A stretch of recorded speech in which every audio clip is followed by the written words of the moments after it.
Ding,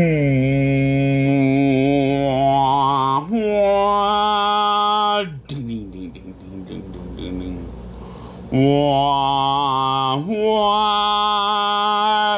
Ding, ding, ding, ding, ding. Wilson Ramos is running.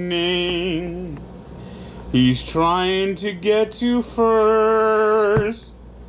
He hit a ground ball to deep shortstop. The ball was booted away, but he can still make a play. Wilson Ramos is slower than molasses in May. The ball has been picked up. Ramos isn't there. The ball is not perfect. It's into the screen. But Ramos has not reached first base yet. He's still running down 90 feet in 10 minutes flat. He's gonna be out.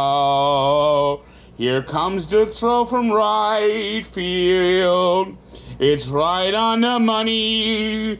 The players surrounding dirt, but Ramos got the ball. It takes him 90 minutes to make the tag. Everyone on base scored. That's lost the game. Wilson Ramos, you thought about opting out. You should fucking opt out because you have not opted in. You have not played. You've sucked.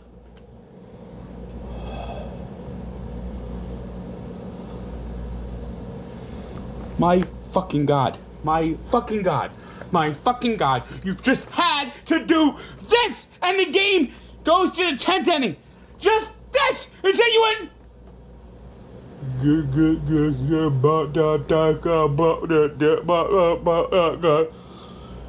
You play in slow motion. You look like the fucking people running on the beach and fucking the chariots of fire when you run on the first base. But you look like that sloth.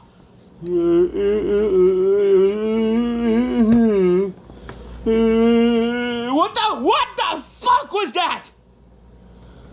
Mets lose to the goddamn Phillies 6-5. You know, the Mets have had 9-12, and out of those 12 losses, 6 they should have won. 6 they should have won. At least 6. Motherfucker. Yankees beat the non-competitive Red Sox 10-3. Can someone explain to me this Major League schedule this year? The Yankees have already played a 3-game series with the Red Sox at Yankee Stadium, but they haven't gone to Fenway yet. Is there any logic to the schedule that was made this year? We got teams that are COVID-related. It looks like the Reds are now going to be going on a COVID vacation after beating the hapless Pirates 8-1. The Pirates wish they could go on COVID vacation at 4-14. The Cardinals should be playing the White Sox on Saturday in a doubleheader. Word is they're going to have 7 doubleheaders in September. 7 7-inning doubleheaders, and God, this fucking year sucks. What a fucking year. The Nationals in the game that was completed from last week lost to the Orioles 6-2 and lost Starlin Castro to a wrist injury. And then in the second game, the regular schedule game, they pummeled the Orioles 15-3. And they lose Steven Strasburg. It was the Blue Jays cooling down the Rays in Buffalo. 12-4, a lot of 6 home runs. 6 home runs. Boy, that Salines Park, that's going to be one hell of a place. Of course, you know, I tried Salines hot dogs earlier this year. They were pretty good. Got the Salines Cup here. It was the Indians 10-5 winners over the Tigers.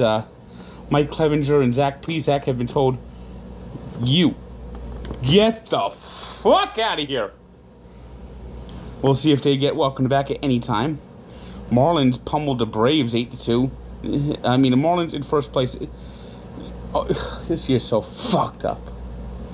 The Brewers beat the Cubs 4-3.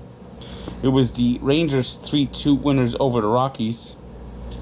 Astros 11-1 over the Mariners. Mariners pathetic. Diamondbacks 5-1 winners over the Padres. Dodgers 7-4 winners over the Angels. The Dodgers are in the ass portion of their schedule, where they play the Angels and Mariners back to back, and it looks on the schedule like ass. Stephen Piscotty hit a grand slam in the ninth inning as the A's rallied to beat the Giants 8-7.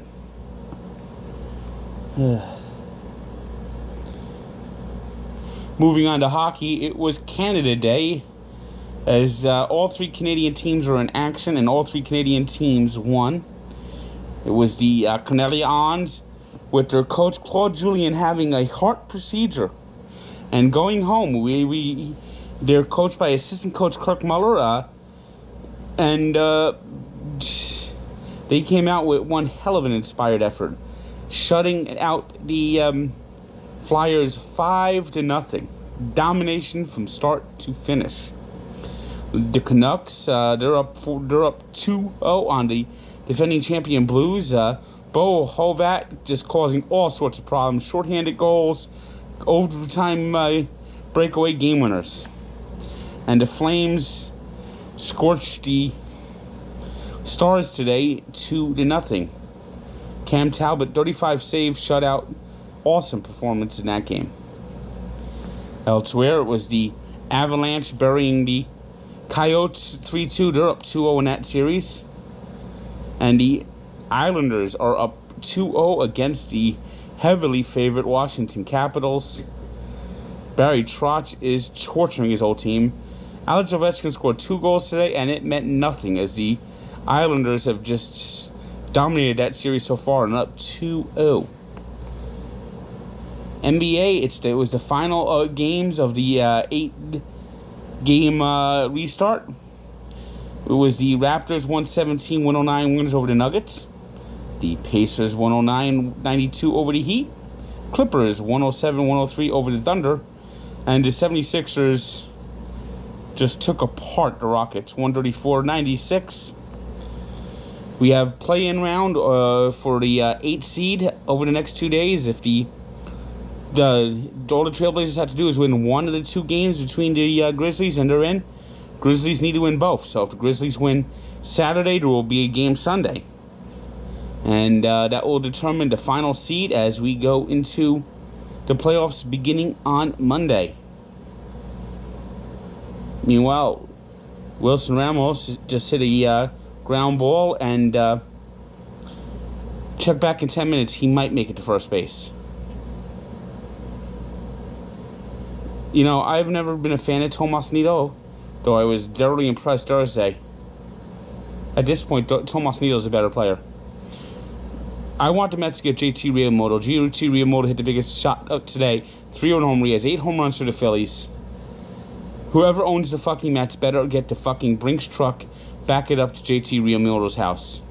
The Mets have not had a catcher since fucking Paul LaDuca. I mean, this is getting ridiculous. It's been awful after awful after awful. Tomas Nido isn't great, but you know what? He's young. He runs.